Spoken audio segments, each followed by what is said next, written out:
إن الحمد لله نحمده ونستعينه ونستغفره ونعوذ بالله من شرور أنفسنا ومن سيئات أعمالنا من يهده الله فلا مضل له ومن يضلل فلا هادي له وأشهد أن لا إله إلا الله وحده لا شريك له وأشهد أن محمدا عبده ورسوله يا أيها الذين آمنوا اتقوا الله حق تقاته ولا تموتن إلا وأنتم مسلمون يا أيها الناس اتقوا ربكم الذي خلقكم من نفس واحدة وخلق منها زوجها وبث منهما رجالا كثيرا ونساء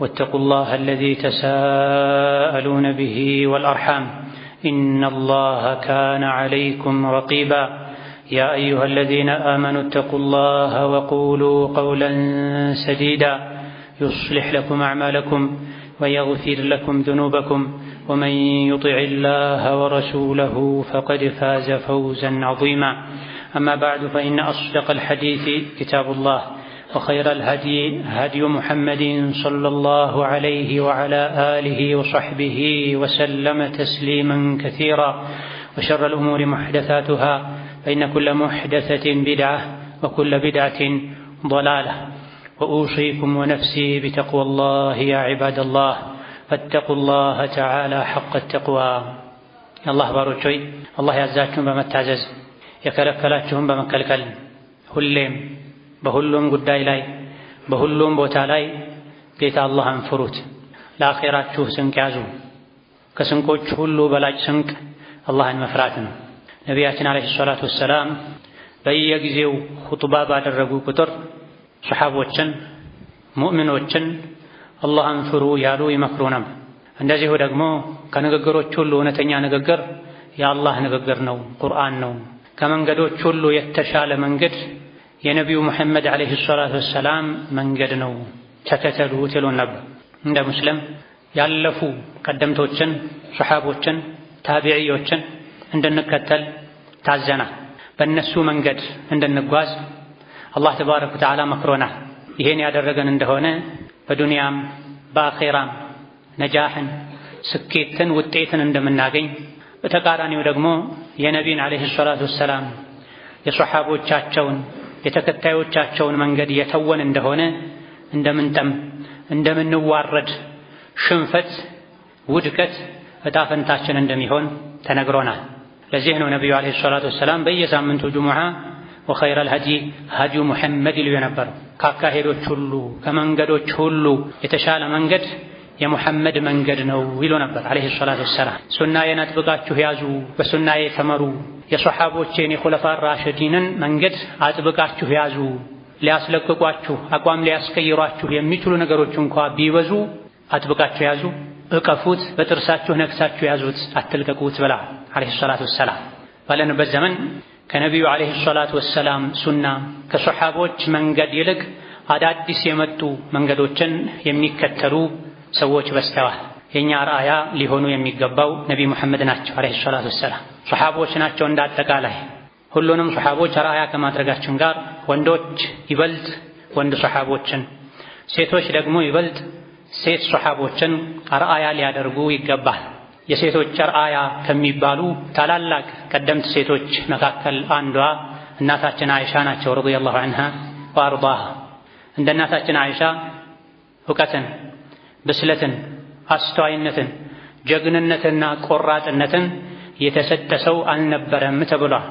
በዚሁ ልዩ ተሰጧቸውም የመጣ ዓሊ ብን አቢ ጣሊብ ታላቁ ሰሐቢ እናታችን አይሻን ሲያደንቁ ለው ካነት እምረአቱን ተኩኑ ኸሊፈተን ለካነት አኢሸቱ ብለዋል።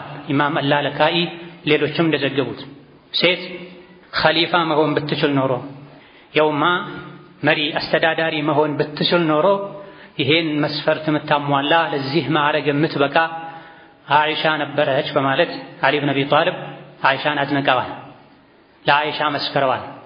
የዓሊ ብን አቢ ጣሊብ ምስክርነት በቂ ነው። ዓሊ በእውቀት በጀግንነት በመሪነት የሚታወቁ ታላቅ ሰው ናቸው። ለአይሻ ብቃት ዓሊ ብን አቢ ጣሊብ መስክረዋል። የእሳቸው ብቻ ምስክርነት የሚበቃ ከመሆኑ ጋር ግን የአይሻ እውቀት፣ ብቃት፣ ብስለት ሱሐቦች ዘንድ ታቢዒዎች ዘንድ ሁሉም የሚያውቀው የሚያምንበት ጉዳይ ነበር። ዐጣ የሚባሉት ታላቅ ታቢዒ በአይሻ ዘመን የነበሩ ሰው ካነት አይሸቱ አፍቀህ ናሲ ወአሕሰነ ናሲ ራእየን ፊል ዓመህ ማለታቸው ተዘግቧል። አይሻ ከሰዎች ሁሉ የበለጠ ግንዛቤ የነበራት እንደዚሁ ደግሞ በህዝብ ጉዳይ ጥሩ እይታ የነበራት ከሁሉም የምትሻል ሴት ነበረች ብለዋል። ኢማም ዙህሪ የሚባሉት ሌላኛው የፊቅህ የሐዲስ የታሪክ አዋቂ ታቢዒ የሴቶች ሁሉ እውቀት ቢሰበሰብና የአይሻ እውቀት ለብቻ ቢደረግ የአይሻ እውቀት ከሁሉም ይልቅ ይበልጥ ነበር ብላ።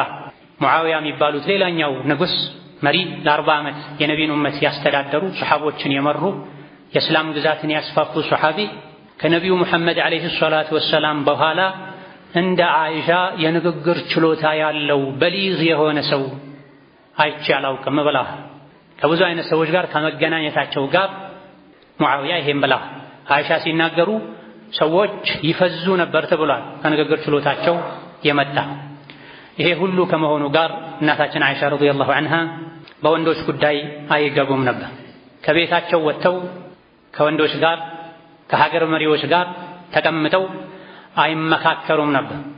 በህይወታቸው አንድ ጊዜ የወጡበት አጋጣሚ ነበረ። 2 ቡድኖች ተጣልተው ጉዳዩ ከሌሎች ሰዎች አቅም በላይ ስለሆነ አይሻ የነቢዩ ዓለይሂ ሰላቱ ወሰላም ባለቤት የሙእምኖች ሁሉ እናት ከመሆናቸው የተነሳ ይህን ችግር ለመቅረፍ ችግሩን ለመፍታት 2 የተጣሉ ትልልቅ ቡድኖችን ለማስታረቅ ከቤታቸው ወጥተው ነበር። የወጡትም ሙሉ ሒጃባቸውን አድርገው ከሒጃብም በተጨማሪ ሀውደጅ የሚባል ግመል ላይ የሚጫን ሳጥን የሚመስል ሴቶች ውስጡ ላይ ገብተው የሚጓዙበት ምናቸውም እንዳይታይ የሚያደርግ ሀውደጅ ውስጥ ሆነው 2 ትልልቅ ቡድኖችን ለማስታረቅ ወጥተው ነበር። የወጡት ለቀላል ጉዳይ አይደለም፣ ለመላው የነቢዩ ዓለይሂ ሰላቱ ወሰላም ኡመት ጉዳይ ነው።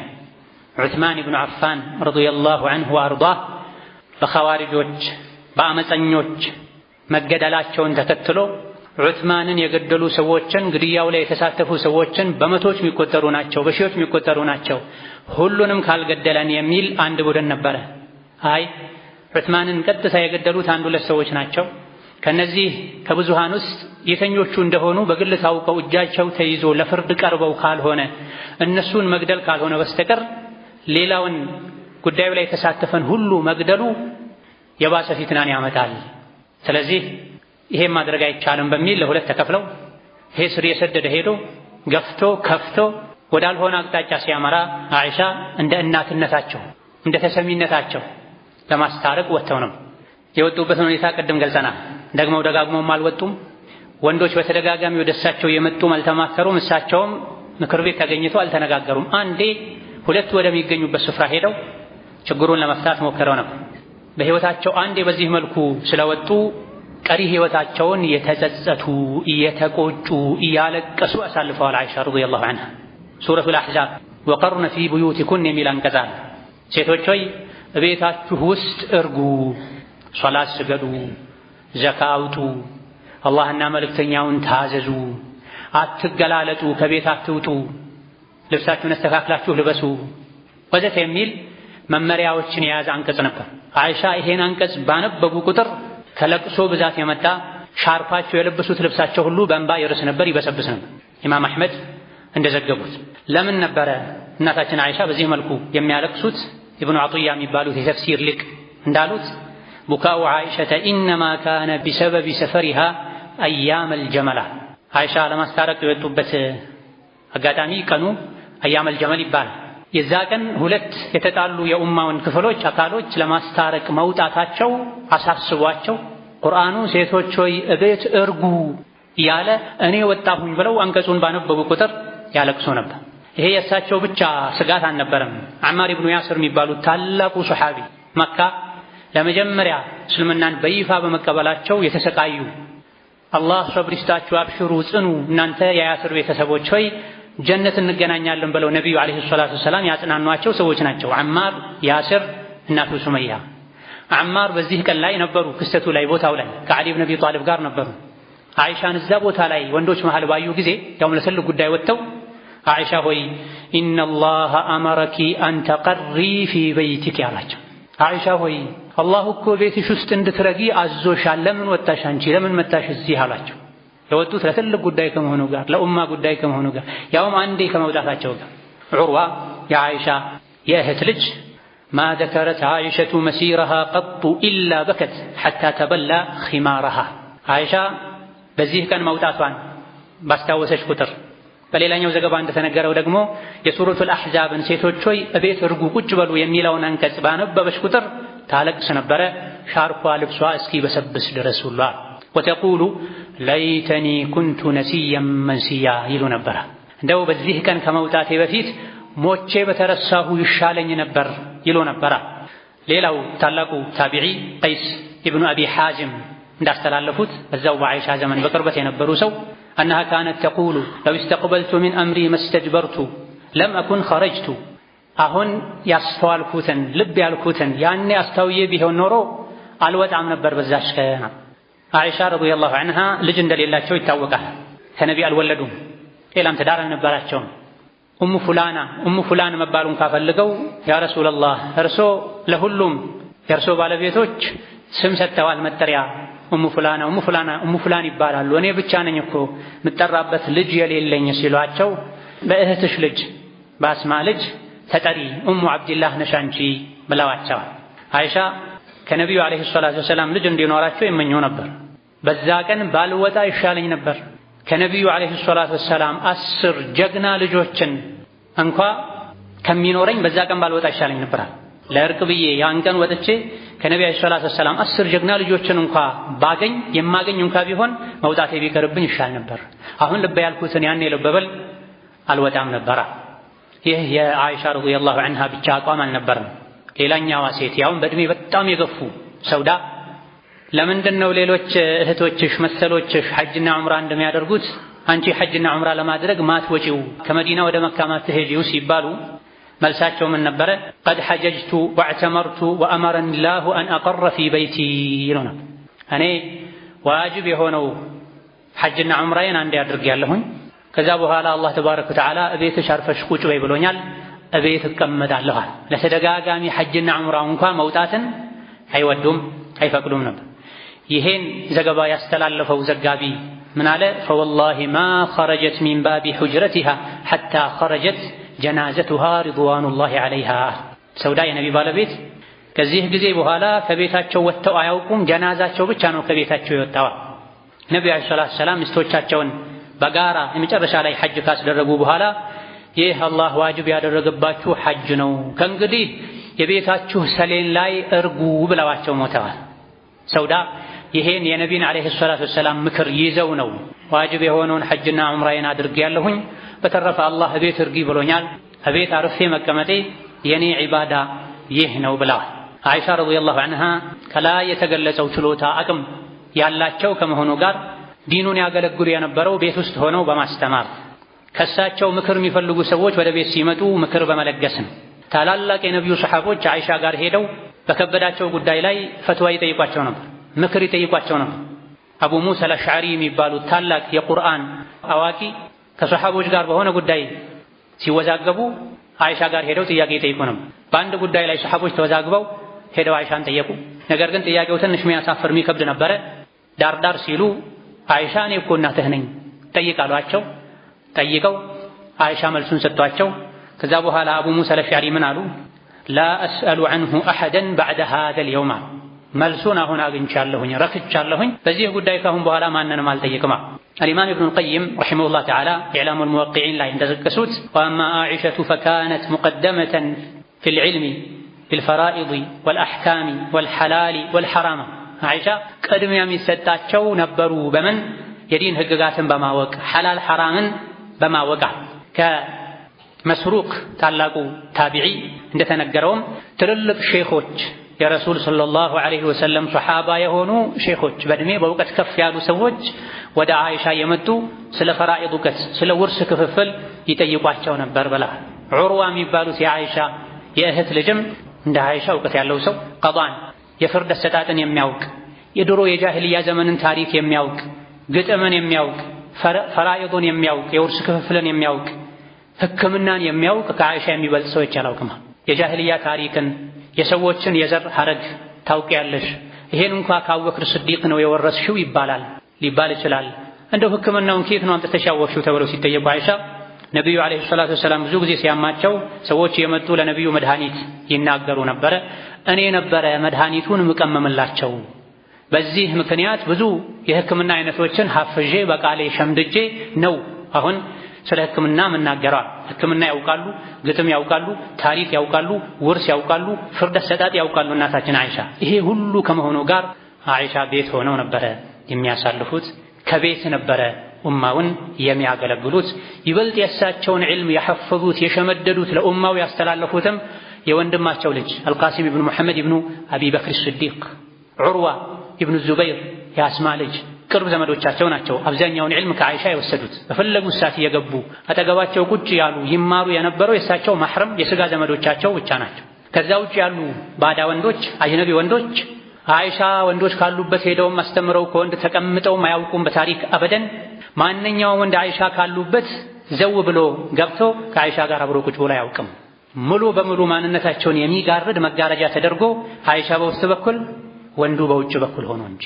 አንዳንዴ ቀደም ሲል የተጠቀሱ የወንድም የእህት ልጆች እንኳን ዓኢሻ ጋር መግባት ፈልገው በር ላይ ቆመው ያስፈቅዱ ነበር። ከኛ ጋር ግን አንድ ባዳ ሰው አለ ብለው ቀድመው አሳውቀው ዓኢሻ ለብሰው ተሸፍነው ተጋርደው ይገቡ ነበር እንጂ ዓኢሻ ረዲየላሁ ዐንሃ የሙእሚናን እናት ከመሆናቸው ጋር ማንም እሳቸውን ለክፋት ለሸር ለወንጀል የማያስብ ከመሆኑ ጋር ከወንዶች መጅልስ ሄደው አብረው ቁጭ ብለው መክረው ተመካክረው አያውቁ። ይሄ ነው የቀደምቶቻችን ሁኔታ፣ ልንከተላቸው የሚገባ እንድንከተላቸው የታዘዘን እነዚህ والسابقون الأولون من المهاجرين والأنصار والذين اتبعوهم بإحسان رضي الله عنهم ورضوا عنه وأعد لهم جنات تجري تحتها الأنهار خالدين فيها أبدا ذلك الفوز العظيم إلى الله تبارك وتعالى.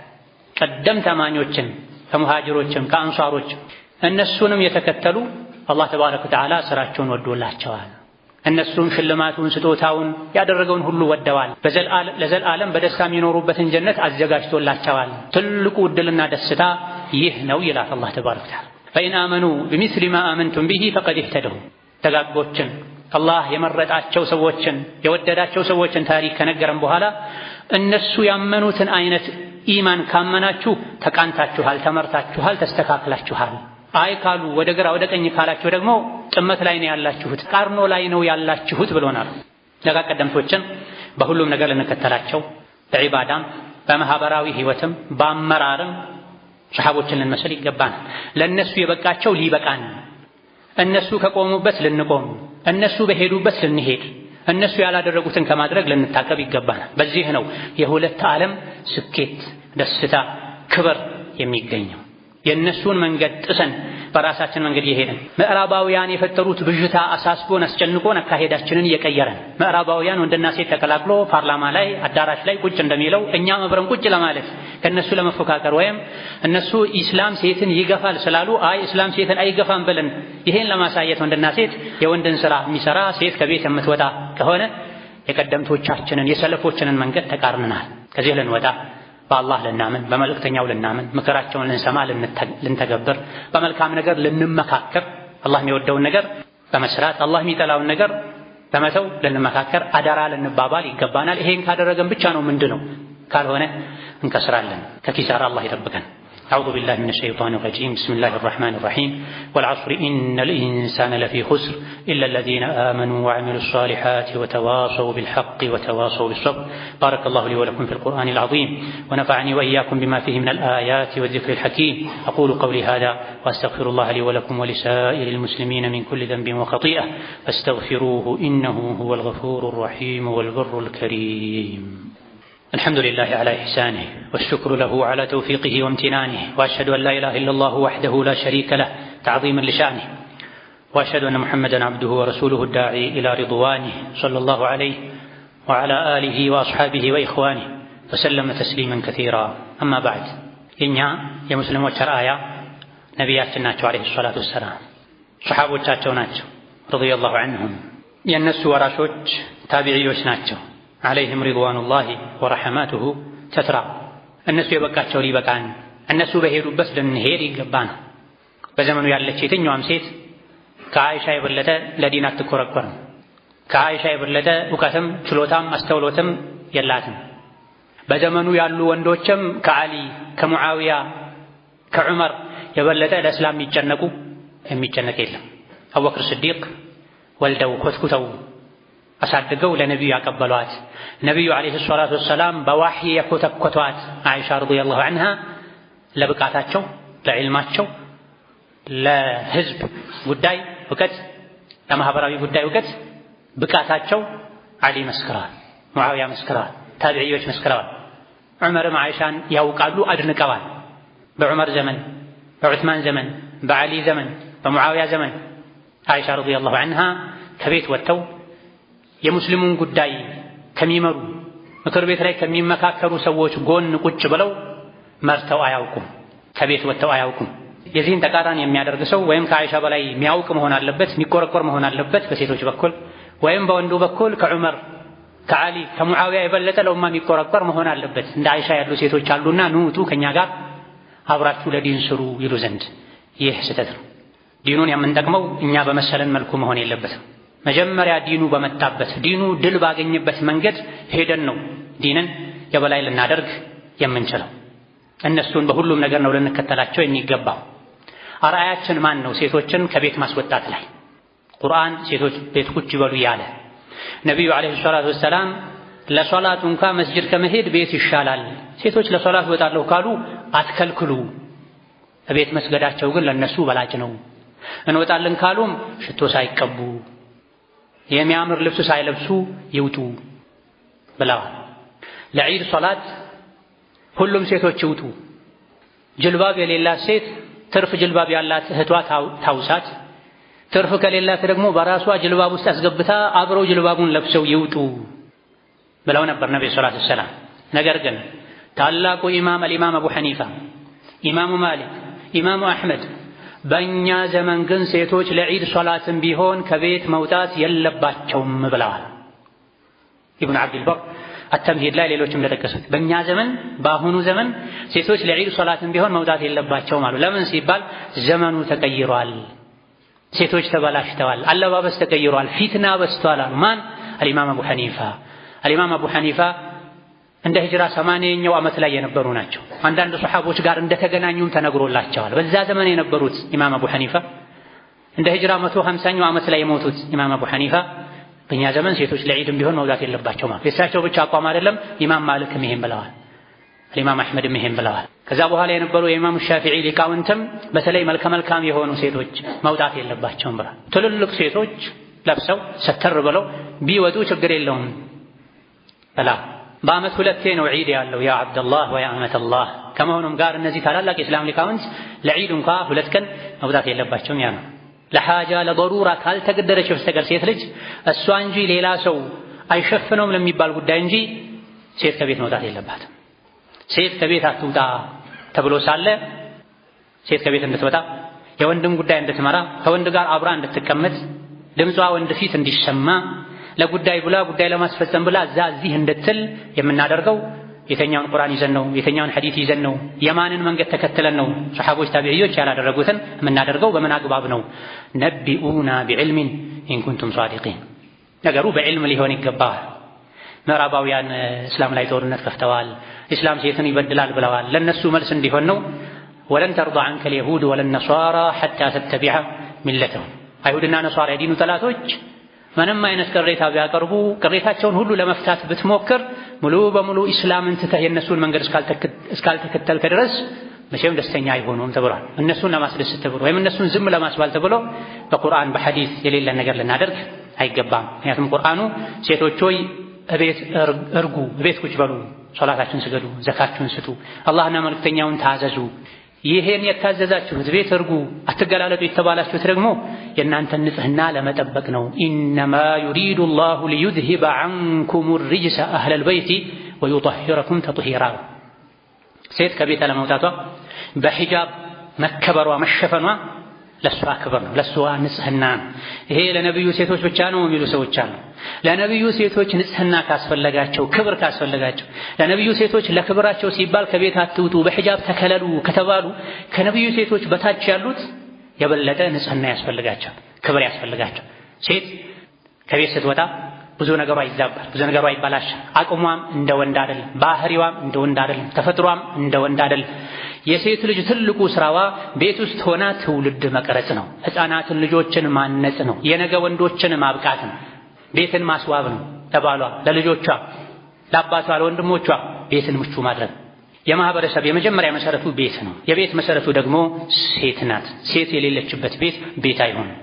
ሴት ከቤት ውስጥ ሆና ቤትን ማገልገል፣ ከቤት ውስጥ ሆና ወንዶችን ጀግኖችን ማፍራት ስትተው ከቤት ስትወጣ ነገሩ ይገለበጣል፣ ይበላሻል። ውጭ ወጣ እሷ የወንዶችን ስራ እየሰራች ቤት ልጆቿ ይበላሻል። አሻንጉሊት ያሳድጋቸዋል፣ ባዳ ሰራተኛ ያሳድጋቸዋል። አቅላቸው አእምሯቸው ይበላሻል። በየጊዜው ፍርድ ቤት ህፃን ተደፈረ፣ ህፃን ጠፋ፣ ተወሰደ፣ ህፃን ታመመ ወዘተ ይባላል። የእናት እጅ ስለራቀው ነው። የእናት ጉያ ስለራቃቸው ነው። እናትም አባትም ጠዋት ልጆችን ጥለው ይወጣሉ። ልጆች የሚያድጉት በሰራተኛ እጅ ነው። በአሻንጉሊት ፊት ነው የሚውሉት። በአንድ በኩል የኡማውን ጉዳይ ለመስራት ተብሎ ወደ ውጪ ተወጥቶ ቀዳዳ ለመሸፈን እየተሞከረ ማንም ሊሸፍነው የማይችል ቀዳዳ ቤት ውስጥ እየተፈጠረ ነው። ሴት ልጅ ከቤት መውጣቷ በተለይ ከወንድ ጋር መቀላቀሏ ዲኗንም ተፈጥሯንም የሚቃረን ጉዳይ ነው። ጠቃሚ ውጤታማው የሴት ስራ ቤት ውስጥ ሆና የምትሰራው ነው። ይሄን ሸሪዓው ብቻ አይደለም ያለው። ዛሬ የገባቸው ምዕራባውያን የአሜሪካን ሀገር የፓርላማ አባላት ሁሉ ሳይቀሩ ሴት ይበልጥ ማህበረሰቧን ሀገሯን የምትረዳው የምታግዘው ቤት ውስጥ ሆና ስራዋን ስትሰራ ነው ከማለት ደርሰዋል። ትናንት ትውጣ እንዳላሉት መውጣቱ ያስከተለው መዘዝ ስላዩት ቤት ውስጥ ሁለት ወንድ ያለ እስኪመስል ድረስ ልጆች ወላጅ አልባ እስኪመስሉ ድረስ ነገሮች ተበላሽተውባቸው ሴት ቤት ትቀመጥ ቤት ሆነ የተባለው ሚናዋን ለማቅለል አይደለም። የቤቱ ስራ ከውጩ ስራ የበለጠ ከባድ ነው። የቤቱ ስራ ከውጩ የበለጠ ጠቃሚ ነው። ልጆችን ቀጥ አድርጋ የምታሳድገው የምትኮተኩተው የምታንጸው ኻሊድን ዑመርን የምታፈራው ከቤት ውስጥ ነው። እሷ ውጭ ከሆነች ከፍ ያሉ ዑመሮች ሊሰሩት የሚችለውን ስራ ከሰራች ሌላ ተተኪ ዑመር አይኖርም። የተበላሸ ዑመር ነው የሚኖር፣ የተበላሸ ኻሊድ ነው የሚኖር። ስመ ዑመር ስመ ኻሊድ ነው የሚሆን። ቤቱ ባዶ ይሆናል። መውጣት ካለባት ጠባብ ሁኔታዎች ላይ ልትወጣ ትችላለች። ለግሏ ጉዳይ የሚያስተካክልላት ሰው የሌለም ጉዳይ ለማስተካከል ትወጣለች። ለኡማውም ጉዳይ ሴት ትውጣ ከተባለ ሙሉ በሙሉ የሴቶች ቢሮ ለብቻው ሆኖ ሴት ብቻ የሚመላለስበት ወንድና ሴት ማይቀላቀልበት ማይገናኝበት ቢሮ መፍጠር ካስፈለገ ተፈጥሮ ተተካክተው እንዲሰሩ 1 ሰዓት 2 ሰዓት ብቻ ከቤታቸው ወጥተው ሁለቱንም ማስኬድ የሚችሉበት ጉዳይ ካለ መልካም። ካልሆነ በመሰረቱ ደጋግ ቀደምቶች እንዳደረጉት የወንዱንም የሴቱንም ጉዳይ ወንዶች ማስኬድ ይችላሉ። የሴቶች ጉዳይ ሲኖር ወንድ አይኑን ሰበር አድርጎ አደቡን ጠብቆ ማስተናገድ ይችላል። አልፎ አልፎ ሴቶች ሊመጡ የሴቶች ጉዳይ ሊኖር ይችላል። የሴቶች ንቅናቄ ለብቻው መዋቀር አለበት ከተባለም የሴቶች ክፍል ለብቻው ሆኖ ብዙ ከቤት መውጣትን በማያስከትል መልኩ አዳራሽም ይሁን የትም ወንድና ሴት ሳይገናኝ ኃላፊነት የሚሰጣት ሴት ሙሉ በሙሉ ውጪ ወጣ እንዳትውል ተባብረው ተተካክተው የሚሰሩት ቤታቸውንም የቢሮ ስራ የሚያስኬዱበት ሁኔታ ሊፈጠር ይገባል። ይሄ ግዴታ ነው ከተባለ አማራጭ የለም ከተባለ ነገር ግን አማራጩ ኸይሩ ሁሉ ያለው ደጋግ ቀደምቶችን በመከተል እነሱን በመምሰል ነው። ሴት ልጅ ከቤት መውጣቷ ወንበር ላይ መቀመጧ አዳራሽ ላይ መገኘቷ ከወንድ ፊት ቁጭ ብላ መነጋገሯ ጉዳይ ለማስፈጸም እዚህ ማለቷ ለሷ ክብር ሳይሆን ተቃራኒ ነው ነገሩ። አላህ ዘንድም ያስጠይቃል። በትክክል የወጣችው ለዲኑ ተጨንቃ ነው ወይስ ውጪ ስለተባለች መውጣት ስላለባት ነው? አላህ ዘንድ ያስጠይቃል።